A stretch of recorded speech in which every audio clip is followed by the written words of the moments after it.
Jesus stood before the crowd as the morning light touched the hills, and he looked upon the people with compassion. He saw their burdens, their fears, and their silent questions. Then he began to speak, not with loud authority, but with a voice filled with truth and love. "My children," Jesus said, "you search the world for peace, yet peace is not found in possessions, power, or praise. True peace is born in the heart that trusts God. Blessed are those who are poor in spirit, for they know their need for the Father, and the kingdom of heaven belongs to them."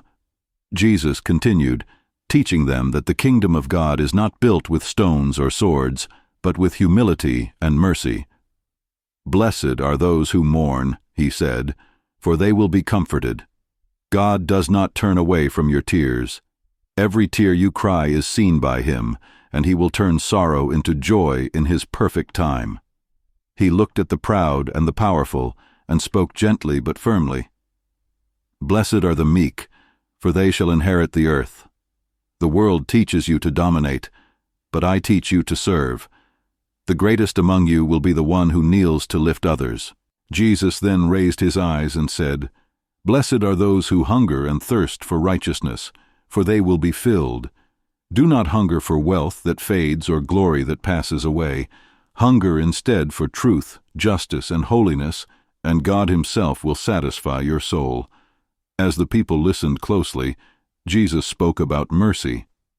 "Blessed are the merciful, for they will receive mercy. You ask God to forgive you, yet you refuse to forgive others. If you desire mercy, then be merciful. If you desire grace, then give grace. Love cannot live in a heart filled with bitterness." He paused, allowing his words to sink deep. Then he said, "Blessed are the pure in heart, for they shall see God." Purity is not only about actions, but about intentions. Clean your heart, not just your hands. Let your thoughts, words, and desires be aligned with love. Jesus spoke next about peace. "Blessed are the peacemakers, for they will be called children of God." The world creates division, but you are called to create reconciliation. Do not repay evil with evil, but overcome evil with good. Then his voice became serious, yet loving. "Blessed are those who are persecuted for righteousness' sake, for theirs is the kingdom of heaven. If the world hates you because you walk in truth, do not be afraid. I walked this path before you, and I will walk it with you." Jesus taught them not only how to believe, but how to live. "You are the salt of the earth," he said. "If salt loses its flavor, it becomes useless. Do not lose your purpose by copying the ways of the world. Be different, be faithful, be bold in love." "You are the light of the world," Jesus continued. "A city set on a hill cannot be hidden. Do not hide your faith in fear. Let your light shine through your kindness, your honesty, and your compassion, so others may see God through you." Jesus warned them about hypocrisy. Do not practice righteousness to be seen by others. When you give, give quietly. When you pray, pray sincerely. When you fast, do it for God, not for applause. God sees what is done in secret, and he rewards what is done in truth.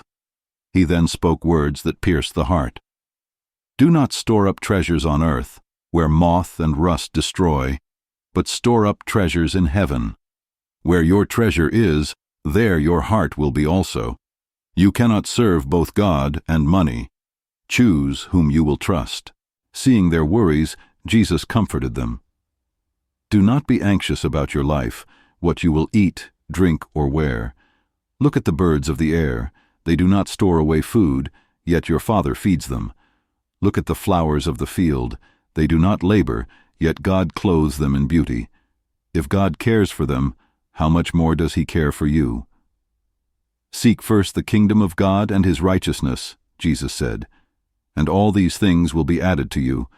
Worry does not add a single hour to your life, but trust brings peace to your soul." Jesus then taught about judgment. "Do not judge others harshly, for the measure you use will be used against you. First remove the log from your own eye before pointing out the speck in your brother's eye. Love corrects gently, pride condemns quickly. As his teaching came to an end, Jesus spoke these final words: "Ask, and it will be given to you. Seek, and you will find. Knock, and the door will be opened. Your Father in heaven delights in giving good gifts to his children." "And remember this," Jesus said softly, "whatever you wish others would do to you, do also to them. This is the way of love. This is the way of the kingdom." The crowd stood in silence, changed by his words. For Jesus did not only teach with wisdom, he taught with truth that reached the soul. And even today, his voice still calls, "Follow me, love one another, and walk in the light."